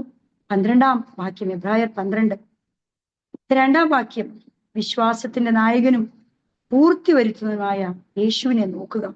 തന്റെ മുമ്പിൽ വെച്ചിരിക്കുന്ന സന്തോഷം ഓർത്ത് അവൻ അപമാനം അലക്ഷ്യമാക്കി ക്രൂശിനെ സഹിക്കുകയും ദൈവ സിംഹാസനത്തിന്റെ വലതുഭാഗത്തിരിക്കുകയും ചെയ്തു. നിങ്ങളുടെ ഉള്ളിൽ ക്ഷീണിച്ചു മടുക്കാതിരിപ്പാൻ പാപികളാൽ തനിക്ക് നേരിട്ട ഇങ്ങനെയുള്ള വിരോധം സഹിച്ചവനെ ധ്യാനിച്ചു കൊള്ളുക. ഓരോ നിമിഷവും ഈ വിശ്വാസവീരന്മാരുടെ പട്ടികയാണ് 11 അധ്യായത്തില്. പക്ഷെ 12 അധ്യായത്തില് ഹല്ലേലൂയ, സ്തോത്രം, ഇവിടെ കർത്താവിന്റെ അല്ലേ വിശ്വാസ നായകൻ, പൂർത്തി വരുത്തുന്നതുമായ കർത്താവ് മാതൃകയായി നമ്മുടെ മുമ്പിൽ ജയാളിയായിട്ട് നിൽക്കുക. ഈ ജയാളിയെ ധരിച്ചുകൊണ്ട് ബഹുമാനത്തോടെ, ഭക്തിയോടെ, ഭയഭക്തി പൂണ്ട്, നിർമ്മലതയോടെ, സ്നേഹത്തോടെ നമുക്ക് ദൈവത്തെ സേവിക്കാം. കർത്താവ് നമ്മളെ ഓരോരുത്തരെയും സഹായിക്കട്ടെ. ഒരു വാക്ക് നമുക്ക് പ്രാർത്ഥിക്കാമല്ലോ. പരിശുദ്ധ ദൈവമേ, സ്വർഗീയപിതാവേ, നല്ല സമയത്തിനായി നന്ദി പറയും. അല്പസമയം ഞങ്ങൾക്ക് ആ പാതപീഠത്തിലായിരിക്കാൻ തന്ന കൃപയ്ക്കായി നന്ദി പറയുന്നു. ഹല്ലേലൂയ. അവിടുത്തെ വചനത്തിലൂടെ ഞങ്ങളോട് സംസാരിച്ചല്ലോ. ഈ ഹല്ലേലൂയ വചനം കേട്ട ഓരോ മക്കളെയും എൻ്റെ കർത്താവിനൊന്ന് തലോടണമേ. ഏത് വിഷയത്തിലൂടെയാണോ അവർ കടന്നു പോകുന്നത്, ആ വിഷയത്തിന്മേല് ദൈവത്തിന്റെ വലിയ സാന്നിധ്യം അനുഭവിക്കുവാൻ, ദൈവം മഹത്വം അനുഭവിക്കുവാൻ എൻ്റെ കർത്താവ് ഹല്ലേലൂയ ഭാഗ്യം കൊടുക്കണമെന്ന് ദൈവത്തോട് പ്രാർത്ഥിക്കുന്നു. കർത്താവ് സംസാരിക്കാൻ അടിയനെ ബലപ്പെടുത്തിയല്ലോ, കേൾക്കാനായി കുഞ്ഞുങ്ങളെ ബലപ്പെടുത്തിയല്ലോ. കേട്ടതൊക്കെ ശ്രദ്ധയോടെ കേട്ട് അങ്ങേ ബഹുമാനിച്ച് ഭയഭക്തി പൂണ്ട് അനേകർക്ക് വെളിച്ചമായി പരിജ്ഞാനപൂർത്തി പ്രാപിച്ച് ഒരു സുഗന്ധമായി ഈ ഭൂമിയിൽ ജീവിപ്പാൻ ഞങ്ങളെ ഓരോരുത്തരെയും സഹായിക്കണം. ഈ വചനം ശ്രവിച്ച ഓരോ കുടുംബത്തെയും അവിടുത്തെ കരങ്ങളിൽ ഏൽപ്പിക്കുക. അപ്പാടെ രക്തത്താലും വചനത്താലും ഞാൻ ഈ ഓരോ ഭവനത്തെയും മുദ്ര വെക്കുക. ഓരോ കുഞ്ഞുങ്ങളെ അവിടുത്തെ കരങ്ങളിൽ ഏൽപ്പിക്കുക. ഈ കൂട്ടായ്മയെ സ്വർഗം അനുഗ്രഹിക്കണം, വർദ്ധിപ്പിക്കണം. ഓരോ നിമിഷവും അങ്ങയോടടുത്ത്, അങ്ങയെ സ്നേഹിച്ച്, അങ്ങയെ അനുഭവിച്ച് ജീവിപ്പാൻ ഞങ്ങളെ സഹായിക്കണമെന്ന് പ്രാർത്ഥിക്കുന്നു. ഈ ദാസിയെ ഓർത്ത് പ്രാർത്ഥിക്കുന്നു. ജീസസിനെ അനുഗ്രഹിക്കണം. ഈ ഗ്രൂപ്പിലുള്ള ഓരോ അഭിഷിക്തന്മാരെ, ഇന്ന് ലീഡ് ചെയ്ത അഭിഷിക്തനെ അനുഗ്രഹിക്കണം. ഓരോ മക്കളെ അനുഗ്രഹിക്കണം. ഈ ഉറക്ക വിളിച്ച് ഓരോരുത്തരും കിളച്ചിരിക്കുന്നു ദൈവസന്നിധിയിൽ. അങ്ങേ ബഹുമാനിച്ച് സ്നേഹിച്ച് ആ പാതപിടത്തിൽ ഇരിക്കുമ്പോൾ, ഈ വചനം കേൾക്കാനായിട്ട് സമയം കണ്ടെത്തുമ്പോൾ ആരും നിരാശപ്പെട്ടു പോകാൻ അനുവദിക്കരുത്. ഓരോ മക്കളും ഓരോ കൊള്ള പങ്കിട്ടതുപോലെ സന്തോഷിക്കുവാൻ എൻ്റെ കർത്താവ് സഹായിക്കണം. സകല മഹത്വം അങ്ങേക്ക് തമ്പുരാന്റെ പാതപീഠത്തിൽ അടിയങ്ങളെ സമർപ്പിക്കുന്നു. യേശു കർത്താവിന്റെ നാമത്തിൽ താഴ്മയോട് അപേക്ഷിക്കുന്നു. പ്രിയ പിതാവ്, കേൾക്കണമേ.